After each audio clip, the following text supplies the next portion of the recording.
जो सामंतशाही व्यवस्था के लोग हैं वो नहीं चाहते थे कि महाराष्ट्र के लोग जो निचले तबके के लोग हैं, दलित पिछड़े आदिवासी लोग हैं, वो पढ़ें, उनकी बेटियां पढ़ें, उनके बच्चे पढ़ें और अपना भविष्य संवारें। उन्होंने माता सावित्रीबाई फुले के ऊपर कीचड़ उछालने का काम किया।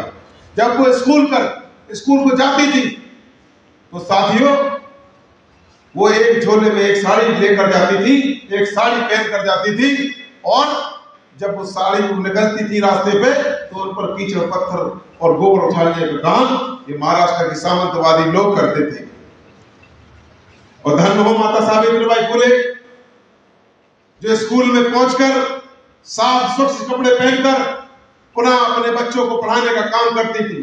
धन्य हो माता फातिमा शेख जिनके वजह से आज मुस्लिम समाज की बच्ची पढ़ रही है, तो सबसे बड़ा योगदान माता फातिमा शेख का है। अगर वो नहीं होती, अगर वो इस प्रदेश के अंदर अगर संघर्ष नहीं कर रही होती, तो साथियों इस प्रदेश में महिलाओं को और खास तौर से मुस्लिम महिलाओं का सामाजिक शैक्षिक उत्थान नहीं हो पाता। जब हमारे बीच में कोल्हापुर के नरेश हमारे बीच में काम कर रहे थे और सबसे ज्यादा एक पूरे देश में एक नई व्यवस्था लेकर आए, आरक्षण की व्यवस्था लेकर आए, लेकिन महाराष्ट्र के लोगों को, महाराष्ट्र के जो लोग थे, सामंतशाही लोग थे, उनको नागवार गुजरा। वो हमारे राज्य का विरोध करने लगे, हमारे राज्यों की पॉलिसी का विरोध करने लगे। जब हमारे बीच में बाबा साहब काम कर रहे थे तो महाराष्ट्र के लोगों ने 3 मार्च सन 2003 को इसी अहमदनगर की शहर में मारवाड़ मसीहा कांशीराम साहब ने कहा था कि महाराष्ट्र के लोगों ने तो बाबा साहब को धक्के मारकर इस महाराष्ट्र के प्रदेश से बाहर निकाल दिया। लेकिन कसम है तुम्हें, ज्या आपण कधी विचारातही घेतल्या नव्हत्या अशा पद्धतीचा अनैतिक युती करण्याचं काम राज्यामध्ये चाललेलं आहे, ते महाराष्ट्राच्या जनतेला पचलेलं नाही आहे। आगामी काळामध्ये या सगळ्या युत्या आघाड्या उखडून फेकण्याचं काम या राज्यातला शेतकरी, कष्टकरी, कामगार, या ठिकाणचा बेरोजगार, विद्यार्थी, तरुण करणार आहे, कारण लोकांच्या हाताला काम नाही। भारतीय जनता किती निवडणूक लढणार? बहुजन समाज पार्टी संपूर्ण शहरामध्ये निवडणूक लढणार आहे। जेवढ्या वार्ड आहेत, प्रभाग आहेत, सगळ्याच ठिकाणी लढणार आहे। मागच्या वेळेस आम्ही 5 ठिकाणी जिंकून आलो होतो आणि तब्बल 17 ठिकाणी सेकंडला होतो। तुम्ही निवडणूक आयोगाचा कागद जरा तपासून बघा। मला या ठिकाणी सांगायचं आहे की ह्या ज्या युत्या आघाड्या महाराष्ट्रामध्ये चाललेल्या आहेत हे महाराष्ट्राच्या जनतेला पचलेल्या नाही आहे। राज्यातील माकडउड्या चालू आहे इकडून तिकडे तिकडून इकडे, तर याबाबत तुम्ही काय म्हणाल? मी तर म्हणतो या राज्यातल्या माकड उड्या बघून राज्यातले जे काही लोकशाहीवादी मतदार आहेत हे ज्या झाडावरती उड्या मारत आहेत ते झाड मुळासकट कापून टाकण्याचं काम इथला मतदार करेल। या माकडांना यूसीसी या देशामध्ये बहुजन समाज पार्टीच्या राष्ट्रीय अध्यक्षा बहन मायावतीजी यांनी सर्वप्रथम यूसीसी बद्दल आमच्या पक्षाची भूमिका मांडलेली आहे।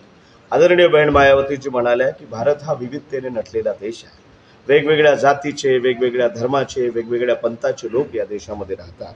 हिंदू आहेत, मुस्लिम आहेत, शीख आहेत, ईसाई आहेत, बौद्ध आहेत, पारसी आहेत, आणि या सगळ्या धर्माच्या लोकांच्या वेगवेगळ्या परंपरा आहेत।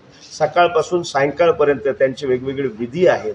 जन्माला आल्यापासून मृत्यूपर्यंत ते वेगवेगळ्या पद्धतीने या ठिकाणी जगतात। जोपर्यंत या सगळ्या देशातल्या लोकांमध्ये या यूसीसी बाबत एकमत होत नाही किंवा संपूर्ण लोकांमध्ये त्याच्या लोकांची मान्यता या सगळ्या कायद्याला मिळत नाही, तोपर्यंत भारतीय जनता पक्षाने हा कायदा आणण्याची घाई करू नये।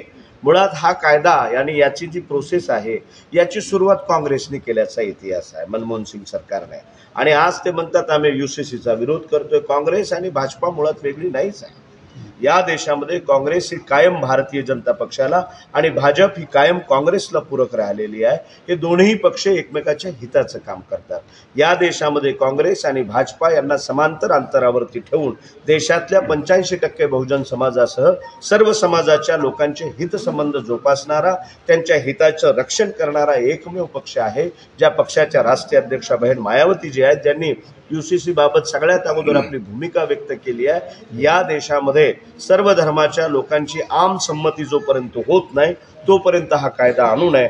आणि त्यांनी असं मतही व्यक्त केलेलं आहे की देशामधली महागाई आहे, बेरोजगारी आहे, या सगळ्या प्रश्नांपासून सामान्य माणसाचं लक्ष भटकवण्यासाठी केंद्र सरकार हा कायदा आणलं। समान नागरिक कायदा संदर्भात तुम्ही काय बोलाल? 100% फुटणार। Okay okay. Bahujan Samaj party आणि बहुजन समाज पक्षासारखे जे